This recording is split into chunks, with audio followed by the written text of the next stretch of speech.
Hi, this is Jeremy Jansen from the Beanpole Gardener, and this is the first video in the series we're putting together that's going to document and sort of demonstrate how we're developing our family garden here. We live outside of Cleveland, Ohio, and I bought this property with my wife about 6-8 months ago. And it's a nice little 3-acre plot here in Bainbridge, which is southeast of Cleveland. And one of the things that really attracted us to it, in addition to this, just the general space and run around room, is what looked like the remains of a garden. And this garden, as we've learned from the neighbors and from some folks around here, used to be really productive and produced a lot of great fruits and vegetables for the family that lived here, and turns out for some of the neighbors too. You can see it's in really rough shape.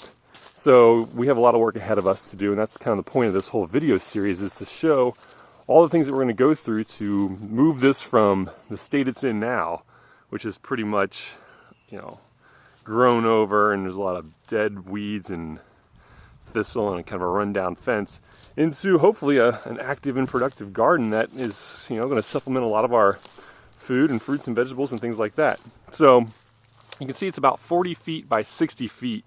And, there's the remains of some poles and whatnot here. And I walked through here a couple times and saw some grapes that used to once grow here, and some other little things that, at one point were probably something, but are now just deer fodder, for all I can tell. So some of the things we're going to be doing here shortly on the next couple video series is I'm going to draw out the plot and the plan for the garden here and kind of figure out where we're going to put things, as well as do some research on the development of a deer fence. We've got a lot of deer out here and a lot of other wild animals that would be very interested in a garden that's produced by us and fed to them. So thanks for tuning in. We hope to see you come back and learn about how we're doing here in Cleveland, Ohio, and at the Beanpole Gardener. Thanks a lot.